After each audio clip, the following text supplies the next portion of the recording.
Hello, welcome back to my channel. Kembali lagi bersama aku Vini Alfionita. Di video kali ini aku akan jelaskan 4 materi soal ujian yang masuk dalam PPK 2023 atau P3K ya teman-teman. Nah, di dalam video ini akan ada penjelasan tentang apa itu P3K, yang kedua perbedaan P3K dengan PNS, yang ketiga materi-materi apa saja nih yang ada dalam seleksi P3K, mulai dari pengertiannya dan beserta contoh-contohnya ya teman-teman. Oke teman-teman, tanpa berlama-lama langsung saja nih kita lihat apa saja sih materi soal ujian P3K 2023. Tunggu dulu, jangan lupa dukung channel aku ya dengan cara subscribe. Terima kasih. Apa itu P3K? Nah, P3K ini adalah singkatan dari Pegawai Pemerintah dengan Perjanjian Kerja. P3K yaitu warga negara Indonesia yang memenuhi syarat tertentu yang diangkat berdasarkan perjanjian kerja tertentu yang telah disepakati. Oleh karena itu, P3K memiliki periode kerja yang telah disesuaikan berdasarkan kebutuhan lowongan yang dibuka oleh instansi terkait. Lalu apa sih perbedaan P3K dengan PNS? Nah, perbedaannya itu adalah yang pertama status kepegawaiannya teman-teman, yang kedua berdasarkan hak, yang ketiga manajemennya, yang keempat masa kerja, dan yang terakhir adalah proses seleksi P3K dan proses seleksi PNS. Itu udah pasti berbeda. Nah, apa saja sih materi-materi yang ada dalam seleksi P3K itu? Materi-materi yang diujikan dalam tes P3K yang pertama adalah seleksi kompetensi manajerial, yang kedua adalah seleksi kompetensi sosial kultural, yang ketiga adalah seleksi wawancara, dan yang terakhir adalah kompetensi teknis ya teman-teman.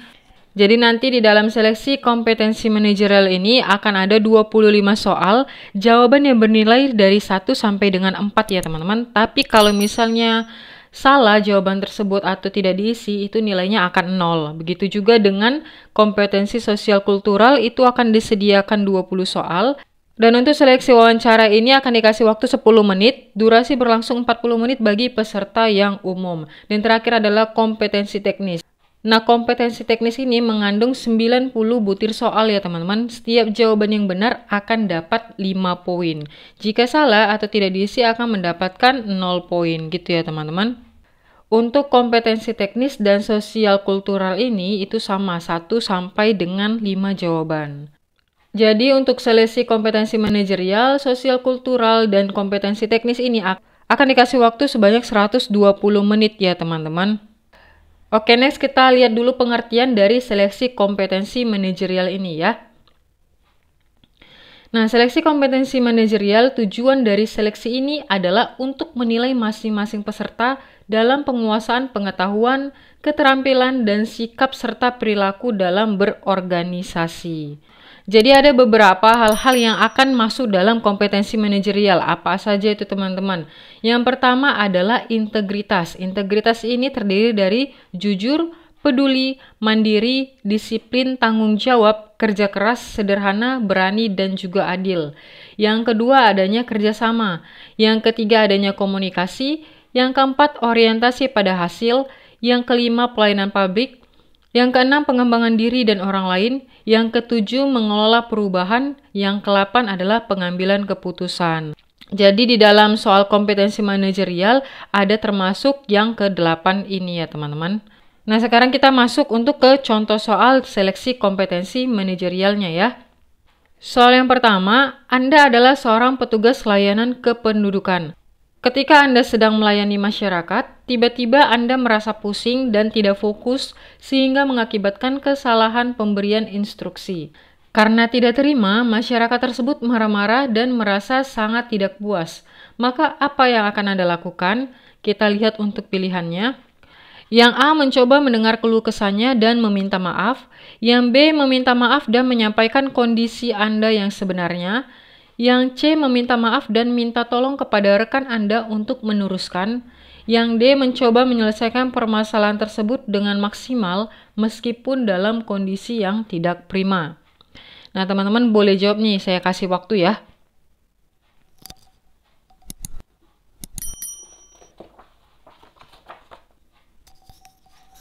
Nah, ini kita lihat lagi soalnya teman-teman. Anda adalah seorang petugas layanan kependudukan. Ketika Anda sedang melayani, tiba-tiba Anda merasa pusing dan tidak fokus, mengakibatkan kesalahan.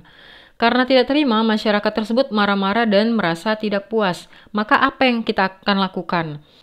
Yang A ini mencoba mendengar keluh kesahnya dan meminta maaf. Ini pas ya teman-teman, meminta maaf dan mendengar keluh kesahnya. Tapi tidak ada solusi ya teman-teman, dia hanya meminta maaf dan mendengar keluh kesahnya saja. Ini kurang tepat ya teman-teman.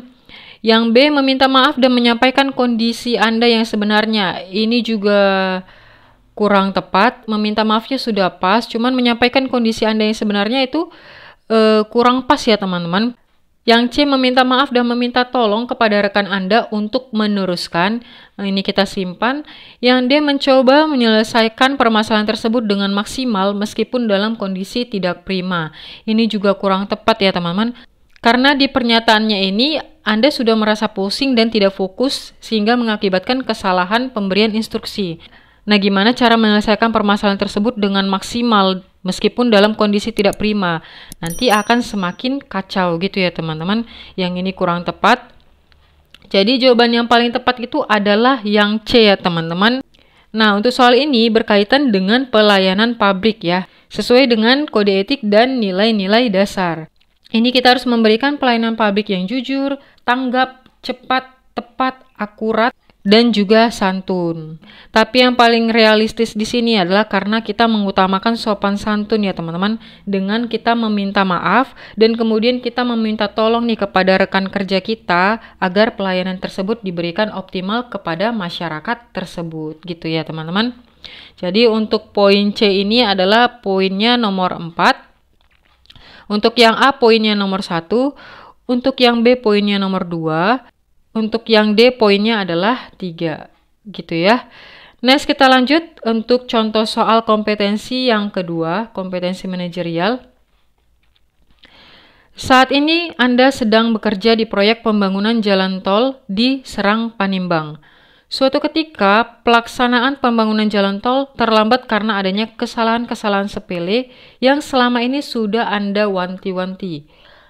Atas hal tersebut, perusahaan Anda harus membayar ganti rugi keterlambatan. Nah, sebagai kepala proyek, apa yang Anda lakukan? Yang A adalah saya akan bertanggung jawab dan mengevaluasi pengendalian saat ini. Yang B, saya akan menerapkan penguatan manajemen risiko dan pengendalian terhadap perencanaan yang sudah ditetapkan. Yang C, saya akan sangat sedih kenapa hal sepele seperti itu bisa merusak perencanaan. Yang D, saya akan mencari tahu akar masalahnya dan menghukum kepada pihak yang terlibat agar bertanggung jawab. Saya kasih waktu teman-teman untuk menjawabnya ya.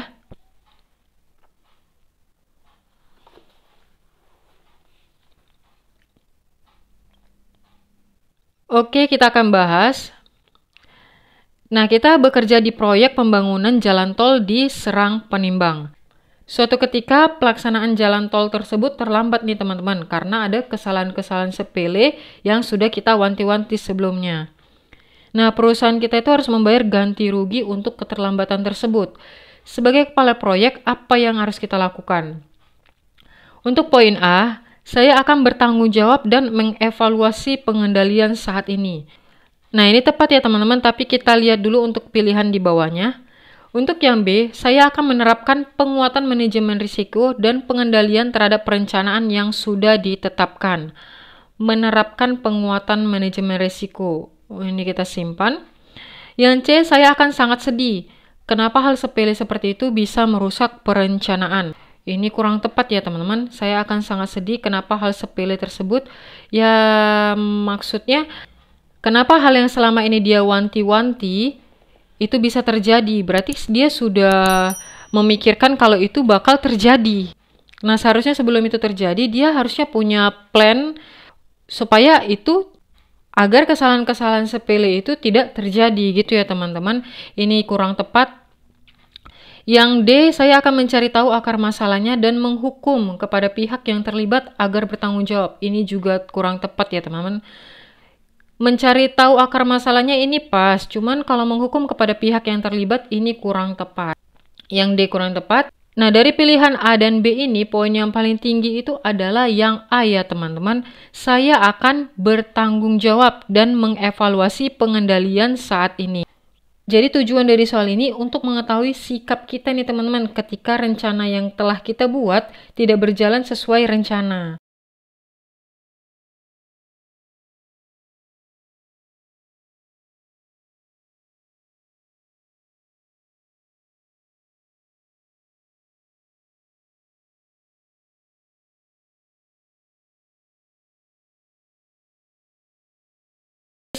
Jadi kita sebagai kepala proyek, kita harus bertanggung jawab atas kesalahan yang telah terjadi, serta memastikan ke depannya nih, agar tidak terjadi masalah-masalah yang sama gitu ya teman-teman.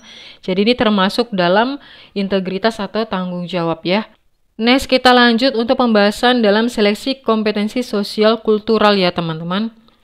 Nah, kompetensi sosial kultural yaitu pengetahuan, keterampilan, dan sikap atau perilaku yang dapat diamati, diukur, dan dikembangkan terkait dengan pengalaman berinteraksi dengan masyarakat majemuk dalam hal agama, suku dan budaya, perilaku, wawasan kebangsaan, etika, nilai-nilai, moral, emosi, dan prinsip yang harus dipenuhi oleh setiap pemegang jabatan untuk memperoleh hasil kerja sesuai dengan peran, fungsi, dan jabatan setiap pelamar. Jadi ada beberapa hal yang diujikan dalam seleksi kompetensi sosial kultural ya teman-teman. Yang pertama adalah kepekaan terhadap perbedaan budaya, yang kedua kemampuan untuk berhubungan atau berinteraksi sosial, yang ketiga adalah kepekaan terhadap konflik, yang keempat adalah mempunyai rasa empati. Jadi dalam soal seleksi kompetensi sosial kultural, harus termasuk dari 4 bagian ini ya teman-teman yang akan diujikan seputar tentang sosial kultural. Oke, langsung saja nih kita lihat untuk contoh soal dalam kompetensi sosial kultural. Soal yang pertama, saya selalu menyempatkan diri untuk bertegur sapa dengan warga sekitar walaupun saya pekerja yang sibuk. A sangat setuju, B setuju, C ragu-ragu, D tidak setuju, E sangat tidak setuju. Nah, ini ada 5 pilihan ya teman-teman, A, B, C, D, dan E. Jadi kita harus memilih salah satunya. Haruskah kita memilih A atau B dan seterusnya. Tapi teman-teman nih, kalau misalnya kita memilih ragu-ragu, untuk poin pentingnya ya teman-teman, kalau salah kalian bisa komen di bawah. Nih, kalau bisa teman-teman jangan memilih ragu-ragu ini ya teman-teman. Karena itu menyatakan kalau kita tidak punya keputusan atau sulit untuk menentukan apakah kita sangat setuju atau sangat tidak setuju. Jadi kalau bisa ragu-ragu ini kita skip aja ya. Kita hanya memilih yang poin A dan juga yang poin E gitu ya teman-teman. Nah untuk soalnya kita lihat, saya selalu menyempatkan diri untuk bertegur sapa dengan warga sekitar walaupun saya pekerja yang sibuk. Nah ini pernyataannya ini sangat setuju ya teman-teman karena dia bernilai positif. Jadi jawabannya yang A. Dan ini termasuk dalam kemampuan untuk berhubungan sosial atau berinteraksi ya teman-teman. Yaitu membangun hubungan baik dan aktif, mengembangkan sikap saling menghargai. Jadi dia selalu menyempatkan diri untuk bertegur sapa dalam kesibukannya, termasuk dalam hubungan bersosial. Next kita lanjut ke soal nomor 2. Suatu hari seorang mendatangi rumah Anda. Ia marah dan mencari anak Anda. Ia mengatakan bahwa anaknya telah masuk rumah sakit karena luka parah setelah dipukuli oleh anak Anda dan teman-temannya. Anda marah dan segera memberi pelajaran kepada anak tersebut agar ia jera dan menyesali perbuatannya. Yang A sangat setuju, B setuju, C ragu-ragu, D tidak setuju, E sangat tidak setuju. Nah untuk soalnya ini teman-teman, kita lihat di poin yang terakhir. Anda marah dan segera memberi pelajaran kepada anak Anda agar ia jera dan menyesali perbuatannya. Nah ini jawabannya sangat tidak setuju ya teman-teman.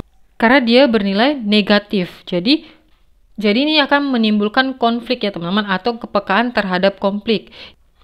Nah, seharusnya yang dilakukan oleh orang tuanya itu adalah menjadi mediator untuk menyelesaikan konflik tersebut atau mengurangi dampak yang negatif. Jadi, ini jawabannya adalah sangat tidak setuju. Next slide kita lanjut untuk membahas tentang seleksi wawancara ya teman-teman. Masih menurut Keputusan Menteri Pendayagunaan Aparatur Negara dan Reformasi Birokrasi nomor 1127 dan 1128 tahun 2021. Peserta akan ditanya 10 soal dalam tahap ini. Materi yang akan diuji pada umumnya adalah seputar integritas dan moralitas. Tes wawancara ini akan berlangsung selama 10 menit dan prosesnya akan dilakukan melalui komputer atau sistem CAT ya teman-teman. Nah ini kita lihat nih teman-teman, seputar integritas. Yang termasuk dalam integritas ini apa aja? Tadi sudah saya sebutkan ya, ini saya lampirkan lagi. Yang termasuk dalam integritas yang pertama adalah jujur, kedua peduli, yang ketiga mandiri, 4 disiplin, tanggung jawab, kerja keras, sederhana, berani, dan juga adil. Dan pengertian dari moralitas ini adalah, moralitas adalah sifat moral atau keseluruhan azas dan nilai yang berkenan dengan baik dan buruk. Jadi moralitas suatu perbuatan artinya segi moral suatu perbuatan atau baik buruknya perbuatan tersebut. Gitu ya teman-teman. Nah ini kita termasuk dalam contoh soal untuk seleksi wawancaranya. Yang pertama, sebagai kepala bagian keuangan, Anda menjumpai ada salah satu pegawai yang berusaha menggelapkan uang untuk kepentingan pribadi.